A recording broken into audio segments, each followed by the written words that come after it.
Hello. നമ്മളൊരു വിമാന company ഒരു മുതലാളിയാണെന്ന് വിചാരിക്കുക. അപ്പോൾ നമുക്കൊരു പൈലറ്റിനെ ചൂസ് ചെയ്യണം. അപ്പോൾ നമ്മളൊരു പൈലറ്റ് വന്ന് പറയാണ്, ഞാൻ കുഴപ്പമില്ല കേട്ടോ, ഞാൻ അടിപൊളിയാണ്, ഞാൻ നന്നായിട്ട് ഇന്ന ഇന്ന സ്ഥലങ്ങളിൽ നിന്ന് പാസ്സായതാണ്, ഇത്രയധികം ഫ്ലൈറ്റ് എക്സ്പീരിയൻസ് ഉണ്ട്, എനിക്ക് ഒരുമാതിരി കോൺഫിഡൻസ് ഉണ്ട്, പക്ഷേ ഇനിയും എനിക്ക് കുറേ പഠിക്കാനൊക്കെ ഉണ്ട് കേട്ടോ എന്ന് പറഞ്ഞ് വസ്തുതാപരമായിട്ട് ഇങ്ങനെ പറയുകയാണെന്ന് വിചാരിക്കുക. അതേസമയം വേറൊരു പൈലറ്റ് പറയാണ്, ഞാനാണ് ലോകത്തിലെ ഏറ്റവും വലിയ പൈലറ്റ്, എനിക്ക് ഗ്യാരണ്ടിയാണ്, ഞാൻ പറത്തിയാൽ ഒന്നും സംഭവിക്കില്ല, ഒരിക്കലും ഒരു ക്രാഷും ഉണ്ടാവില്ല എന്ന് ഞാൻ എഴുതി തരാം. ഇതിലേത് പൈലറ്റിനെ നിങ്ങൾ എടുക്കും? എനിക്കറിയില്ല നിങ്ങൾ എങ്ങനെ എടുക്കുമെന്നുള്ളത്. പക്ഷേ ഞാനാണെങ്കിൽ തീർച്ചയായിട്ടും ആദ്യത്തെ പൈലറ്റിനെ മാത്രമേ എടുക്കുകയുള്ളൂ. കാരണം ഈ രണ്ടാമത്തെ പൈലറ്റിന് എന്തോ പ്രശ്നമുണ്ടല്ലേ, അയാൾ എന്തോ പ്രശ്നക്കാരനാണ്, അയാൾക്ക് എന്തോ പ്രശ്നമുണ്ട്. പക്ഷെ നിങ്ങൾ രാഷ്ട്രീയം നോക്കൂ. ഏതെങ്കിലും സംഘടനയുടെ തലപ്പത്ത്, ഒരു പൊളിറ്റിക്കൽ പാർട്ടിയുടെ തലപ്പത്ത് എത്തുന്ന ആൾക്കാരെ നോക്കൂ, കമ്പനികളുടെ CEOസിനെ നോക്കൂ, ഇതുപോലെ മത ഓർഗനൈസേഷൻസിൻ്റെ പുറത്തിരിക്കുന്നവർ, വേറെ ചില സംഘടനകളുടെ പുറത്തിരിക്കുന്നവർ, ഏറ്റവും അധികാരം കേന്ദ്രീകരിക്കുന്ന സ്ഥലങ്ങളിലേക്ക് പിടിച്ച് കയറി അവിടെ തന്നെ ഇരിക്കുന്നവർ ഒക്കെ നിങ്ങൾ ചുറ്റും നോക്കിക്കോളൂ. അതിനകത്ത് സാധാരണ ഒരു ജോലികളിൽ കാണുന്നതിനേക്കാളും കൂടുതലായിട്ട് ഇതുപോലുള്ള ചില പ്രശ്നക്കാരായിട്ടുള്ള ആൾക്കാരെ കാണാൻ പറ്റും. അപ്പോൾ എന്താണ് ഈ പ്രശ്നക്കാരായിട്ടുള്ള ആൾക്കാർ? പ്രശ്നക്കാരായിട്ടുള്ള ആൾക്കാരെന്ന് പറഞ്ഞാൽ ഈ ഡാർക്ക് ട്രേറ്റ്സ് ഉള്ളവരാണെന്നാണ് പലരും പറയുന്നത്. ഉദാഹരണത്തിന് സൈക്കോപ്പതി, നാർസിസിസം, മാക്കിയവെല്ലിയനിസം തുടങ്ങിയ ഡാർക്ക് ട്രേറ്റ്സ് ഉള്ള ആൾക്കാർ ഇങ്ങനെയുള്ള സ്ഥലത്ത് കയറാനുള്ള സാധ്യത, അധികാര സ്ഥലങ്ങളിലേക്ക് കയറാനായിട്ട് സാധ്യത കൂടുതലാണ് എന്നാണ് ഒരു ചെറിയ ഒരു തീസിസ്. അത് ബ്രയാൻ ക്ലാസ് എന്ന് പറയുന്ന കറപ്റ്റബിൾ എന്ന് പറയുന്ന ഒരു പുസ്തകത്തിനകത്ത് വളരെ നന്നായിട്ട് കൊടുത്തിട്ടുണ്ട്. നിങ്ങൾക്ക് വേണമെങ്കിൽ അത് വായിച്ചു നോക്കാം. റിലേറ്റഡ് ഐഡിയാസ് ഇപ്പോൾ വളരെയധികം കോമൺ ആയിക്കൊണ്ടിരിക്കുകയാണ്. പക്ഷേ നമ്മളത് കേട്ടിട്ടുണ്ട്, power corrupts and absolute power corrupts absolutely എന്ന് കേട്ടിട്ടുണ്ടല്ലേ. അതായത് അധികാരം നമ്മളെ പ്രശ്നക്കാരായി മാറ്റും. കംപ്ലീറ്റ് അധികാരം നിങ്ങൾക്ക് കിട്ടിയാലോ വളരെ വലിയ പ്രശ്നക്കാരായി നമ്മൾ മാറും എന്നാണ് അതിൻ്റെ അർത്ഥം. ശരിക്കും പറഞ്ഞാൽ ഈ അധികാരം നമ്മളെ മാറ്റുന്നത് മാത്രമാണോ, അതോ വേറെ ചില പ്രശ്നങ്ങൾ ഇതിനകത്തുണ്ടോ? ഒരു ചെറിയ ഉദാഹരണം എടുക്കാം. നമ്മളൊരു കുളത്തിലേക്ക്, ഒരു വലിയ തടാകത്തിൽ, അതിനകത്ത് കുറേ പിരാനകളുണ്ട്. അതിലൊരു 10 പിരാനകൾക്ക് അല്ലെങ്കിൽ ഒരു 100 പിരാനകൾക്ക് 10,000 വേറെ മീനുകളുണ്ട്, വേറെ ജീവികളുണ്ട്. അതെല്ലാം മിക്സ്ഡായിട്ട് ആ കുളത്തിനകത്ത് കിടക്കുകയാണ്. അപ്പം നമ്മൾ കുറച്ച് ഇറച്ചി അവിടെ കൊണ്ടിടുന്നു. അപ്പം ഇറച്ചി ആ ഇടുന്ന സ്ഥലത്ത് നിറച്ച് പിരാനകൾ ചാടിക്കേറി വരും. അവിടെ മൊത്തം, ആ പ്രദേശം മൊത്തം, നമ്മൾ ആ ഇറച്ചി ഇട്ട സ്ഥലത്ത് മൊത്തം ആയിരക്കണക്കിന് പിരാനകളാണ്. അപ്പം ഈ ഇറച്ചിയാണോ ഈ പിരാനകളെ ഉണ്ടാക്കിയത്? അല്ല. ആ ഇറച്ചി ഉള്ള സ്ഥലങ്ങളിലേക്ക് പിരാനകൾ അട്രാക്റ്റഡ് ആവുകയാണ്, ആകർഷിച്ച് വരികയാണ് അല്ലേ. അങ്ങനെ ഒരു ഇഷ്യൂ ഇതിനകത്തുണ്ട് എന്നുള്ളത് ബ്രയാൻ ക്ലാസ് വളരെ പഠനങ്ങളിലൂടെയും കോൺക്രീറ്റ് എക്സാമ്പിൾസിലൂടെയും സ്ഥാപിക്കുന്നുണ്ട്. അപ്പം സ്ഥിരമായി ഇങ്ങനത്തെ ഐഡിയാസ് ഇപ്പം വളരെയധികം ഉണ്ട്. അത് സത്യമാണ് എന്നാണ് എനിക്ക് തോന്നുന്നത്. ഉദാഹരണത്തിന് ഒരു ബാംഗ്ലൂരിൽ നടന്ന ഒരു സ്റ്റഡി, ഒരു സൈക്കോളജിക്കൽ സ്റ്റഡി എടുക്കാം. അതായത് ഈ ഗെയിം തിയറി വെച്ചിട്ട്, എക്കണോമിക് ഗെയിംസ് വെച്ചിട്ട് കുറേ കളികൾ ഹ്യൂമൻ നേച്ചറിനെ പറ്റിയുണ്ട് കേട്ടോ. അപ്പോൾ അതിനകത്ത് ഒരു കളി എന്ന് പറഞ്ഞു കഴിഞ്ഞാൽ ഒരു ചീറ്റേഴ്സ് ഗെയിമാണ്. എന്ന് വെച്ച് കഴിഞ്ഞാൽ ഈ ബാംഗ്ലൂരിൽ ഇതേപോലെ തന്നെ കുറേ യൂണിവേഴ്സിറ്റി വിദ്യാർത്ഥികളെ റിക്രൂട്ട് ചെയ്തിട്ട് അവരുടെ അടുത്ത് ഫോൺ ചെയ്യും, ഓരോരുത്തരെയും ഫോൺ ചെയ്യും. എന്നിട്ട് പറയും, നിങ്ങളൊരു ഡൈസ് എടുക്കൂ. ഡൈസ് എന്ന് പറഞ്ഞാൽ അറിയില്ലേ, നമ്മൾ ഈ സ്നേക്ക് ആൻഡ് ലാഡേഴ്സിലൊക്കെ ഇങ്ങനെ എറിയുമ്പോൾ 1, 2, 3, 4, 5, 6 വരെ അതിനകത്ത് വരും നമ്മളിങ്ങനെ എറിഞ്ഞാൽ. അപ്പോൾ അവരോട് പറയും, നിങ്ങൾ ഓരോ പ്രാവശ്യം ഡൈസ് എറിയും, ഓരോ പ്രാവശ്യം എറിയുമ്പം എത്ര കിട്ടുന്നോ അത്രയും കാശ് നിങ്ങളുടെ അക്കൗണ്ടിലേക്ക് ഞങ്ങൾ ഇടും. ഉദാഹരണത്തിന് 1 ഇട്ട് കഴിഞ്ഞ് കഴിഞ്ഞാൽ 1 രൂപ, 5 ഇട്ട് കഴിഞ്ഞ് കഴിഞ്ഞാൽ 5 രൂപ, 6 ഇട്ട് കഴിഞ്ഞാൽ 6 രൂപ. അതുപോലെ നിങ്ങൾക്ക് ഒരു 1,500 ടൈംസ് ഇങ്ങനെ കളിക്കാം. ഓരോ പ്രാവശ്യം കളിക്കുമ്പോഴും നമ്മൾ ആ കറക്റ്റ് നമ്മൾ പറയുന്നത്, പക്ഷെ നമ്മളാണ് പറയുന്നത് എന്താണ് വീണതെന്നുള്ളത്. അവർക്ക് വെരിഫൈ ചെയ്യാനായിട്ട് ഒരു മാർഗവുമില്ല.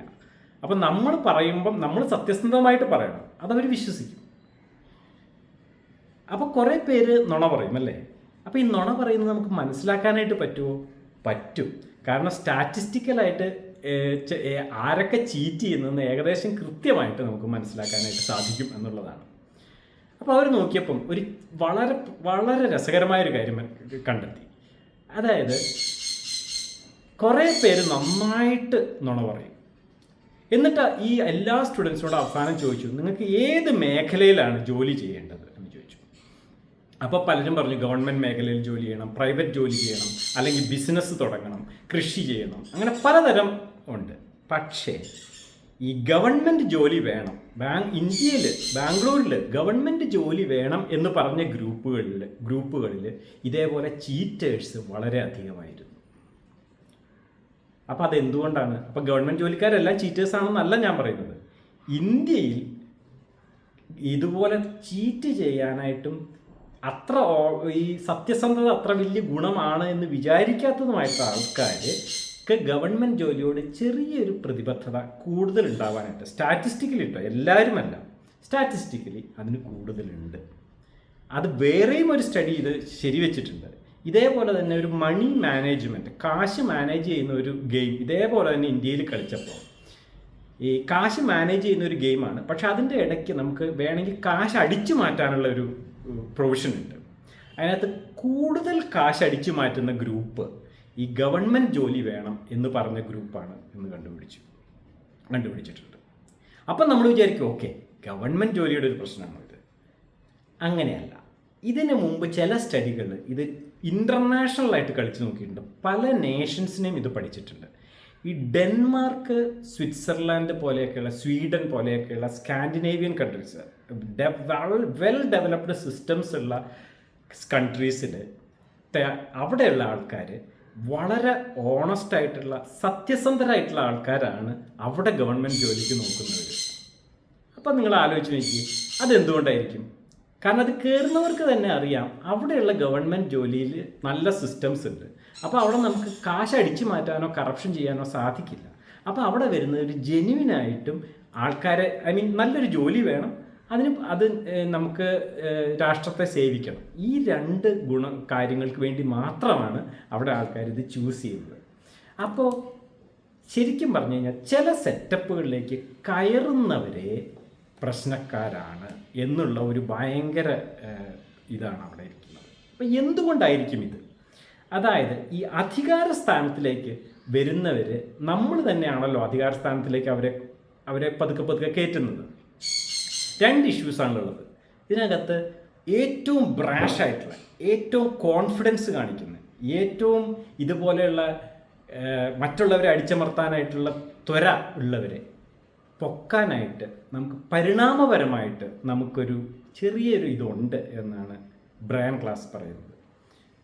മാത്രമല്ല ശരിക്കും നമുക്ക് മനസ്സിലായിട്ടുള്ളൊരു കാര്യമാണ്, എപ്പോഴും പല രീതിയിലും ഏറ്റവും കോൺഫിഡൻസ് എപ്പോഴും കാണിക്കുന്ന ആൾക്കാർ അതിനനുസരിച്ചുള്ള കഴിവ് ഉണ്ടാവണമെന്നില്ല. യഥാർത്ഥത്തിൽ കഴിവും ആ ജോലി ചെയ്യാനുള്ള പ്രാപ്തിയുമുള്ളവരെല്ലാവർക്കും പ്രശ്നങ്ങൾ അറിയാവുന്നതുകൊണ്ട് അവർക്ക് കോൺഫിഡൻസ് ചിലപ്പോൾ അത്ര കുറവായിരിക്കും. അതേസമയം കോൺഫിഡൻസ് വെറുതെ കാണിക്കുന്നവർക്ക്, അത്രയധികം ആത്മവിശ്വാസം വെറുതെ കാണിക്കുന്ന എല്ലാവരും അതുപോലെ കോമ്പിറ്റൻ്റ് ആയിരിക്കണമെന്നില്ല, അതുപോലെ ഇത് ചെയ്യാൻ പ്രാപ്തിയുള്ളവരാവണമെന്നില്ല. ഇതിന് കോൺഫിഡൻസ് കോമ്പിറ്റൻ്റ് ഗ്യാപ്പ് എന്നാണ് സൈക്കോളജിസ്റ്റുകൾ പറയുന്നത്. അപ്പം അങ്ങനെ അത് മാത്രമല്ല, ബാഡ് സിസ്റ്റംസ് ഉള്ളപ്പോൾ, അതായത് ഉദാഹരണത്തിന് ശരിക്കുള്ള നല്ല എക്സാമ്പിൾ പൊളിറ്റിക്സ് തന്നെയാണ്. പിന്നെ ഈ ഇന്ത്യ പോലെയുള്ള തേർഡ് വേൾഡ് കൺട്രീസിലെ ബ്യൂറോക്രസി, പോലീസ്, ഇപ്പം പോലീസിലേക്ക് വരുന്നു. ഇപ്പം നമ്മൾ ഇന്ത്യ പോലെയുള്ള സ്ഥലത്ത് ഫോർ എക്സാമ്പിൾ ഒരു റൂറൽ ഗുജറാത്തോ റൂറൽ നോർത്ത് ഇന്ത്യയിൽ എവിടെയെങ്കിലും, അല്ലെങ്കിൽ റൂറൽ ആന്ധ്രാപ്രദേശ്, അല്ലെങ്കിൽ അങ്ങനെയുള്ള സ്ഥലങ്ങളിലൊക്കെ ഒരു പോലീസ് സേനയിൽ കയറുന്ന ആൾക്കാരെ ആലോചിച്ച് നോക്കുക.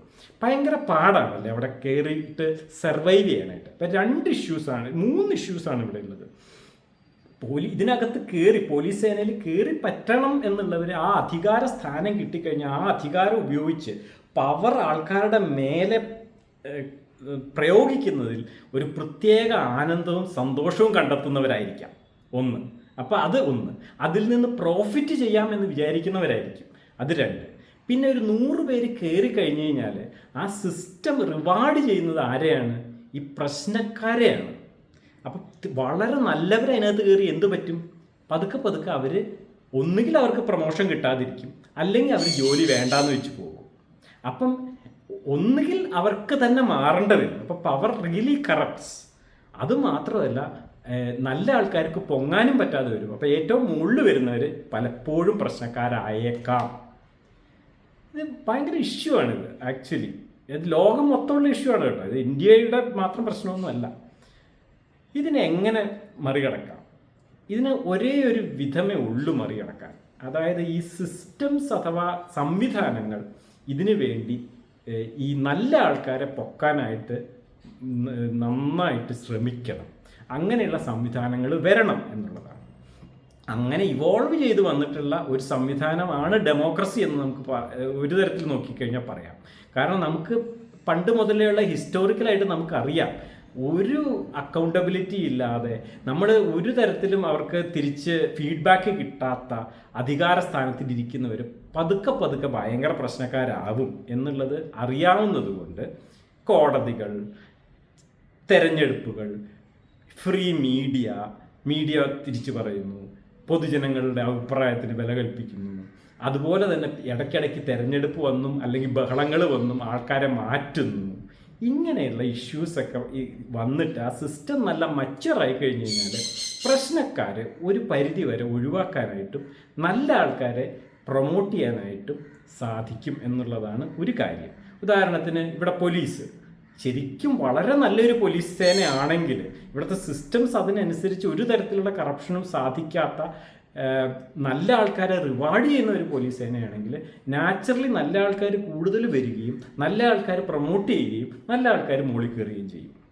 അതുപോലെ തന്നെയാണ് ഇപ്പോൾ ഇവിടെ ഡോക്ടർമാർ അല്ലെങ്കിൽ ഹെൽത്ത് സിസ്റ്റത്തിൽ ഡോക്ടർമാർക്കും നേഴ്സുമാർക്കും നല്ല ആൾക്കാർക്ക് ഇവിടെ പൊങ്ങി വരാനായിട്ട് സാധിക്കും, നല്ല ആൾക്കാർക്ക് അവിടെ സർവൈവ് ചെയ്യാൻ സാധിക്കും എന്നുണ്ടെങ്കിൽ നല്ല ആൾക്കാർ അവിടെ വരും.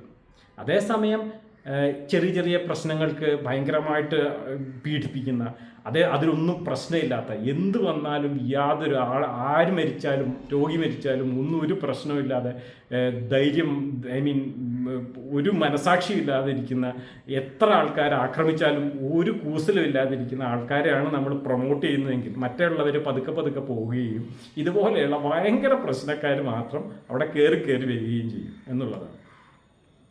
പിന്നെ ആസ് എ സമൂഹം എന്നുള്ള നിലയിൽ നമുക്ക് ചെയ്യാവുന്ന ഒരു കാര്യം ബ്രയാൻ ക്ലാസ് വളരെ ക്ലിയറായിട്ട് ലാസ്റ്റ് പറയുന്നുണ്ട്. ഈ രാഷ്ട്രീയം പോലെയുള്ള സ്ഥലം, രാഷ്ട്രീയം, പബ്ലിക് ഹെൽത്ത്, ഉയർന്ന ഉദ്യോഗസ്ഥന്മാർ, പോലീസ്, ഇതുപോലെ സമൂഹത്തിനെ ഭയങ്കരമായിട്ട് ഇൻഫ്ലുവൻസ് ചെയ്യാൻ പറ്റുന്ന പല ആൾക്കാർക്കും ഇതൊരു ഒരു ഒരു കളിയാണ്. ഇൻ ദ സെൻസ് അവർക്ക് എന്ത് തീരുമാനങ്ങൾ അവരെടുത്താലും കുറേ ആൾക്കാരെ അത് ചീത്തയായിട്ട് ബാധിക്കും. പൊതുവെ സമൂഹത്തിനെ നന്നായിട്ട് ബാധിക്കുമോ ഇല്ലയോ എന്ന് മാത്രമേ അവർക്ക് നോക്കാൻ പറ്റൂ. ചില ആൾക്കാർ എന്തായാലും സഫർ ചെയ്യും. അവരെ കൊണ്ട് എന്തെങ്കിലും പ്രശ്നങ്ങൾ ഉണ്ടാകും, എന്തെങ്കിലും സഹനം ഉണ്ടാകാത്ത ആൾക്കാരുണ്ടാവില്ല. പക്ഷെ അങ്ങനെ ഒരു ഇഷ്യൂ വരുമ്പോഴത്തേക്കും നമ്മൾ ഇൻഡിസ്ക്രിമിനേറ്റ് ആയിട്ട് നല്ലൊരു രാഷ്ട്രീയക്കാരനെയും ചീത്ത രാഷ്ട്രീയക്കാരനെയും ഒരേപോലെ തള്ളിപ്പറഞ്ഞ് ഒരേപോലെ പീഡിപ്പിക്കാനായിട്ടൊരു സമൂഹം മുതിർന്നാൽ ഒരിക്കലും ആരും നേരെയാവില്ല. മോശം ആൾക്കാർ തന്നെ പ്രൊമോട്ടഡ് ആകും എന്നുള്ളതാണ് ഒരു ഭയങ്കര പാഠമായിട്ട് എനിക്ക് തോന്നുന്നത്. പിന്നത്തെ പാഠം എന്ന് പറഞ്ഞു കഴിഞ്ഞാൽ ഇൻഡിവിജ്വൽസിനേക്കാളും ഒരു സമൂഹത്തിന് ഇമ്പോർട്ടൻസ് ഡെഫിനറ്റ്ലി സംവിധാനങ്ങളാണ്. ആ സംവിധാനങ്ങളാണ് നല്ല ആൾക്കാരെ റിക്രൂട്ട് ചെയ്യേണ്ടതും നല്ല ആൾക്കാരെ അവിടെ നിർത്തേണ്ടതും നല്ല ആൾക്കാർക്ക് പ്രൊമോഷൻ കൊടുക്കേണ്ടതും. അപ്പോൾ ഇത് സബ്സ്ക്രൈബ് ചെയ്യുക, കമൻറ്റ് ചെയ്യുക, ഷെയർ ചെയ്യുക. ഓക്കെ.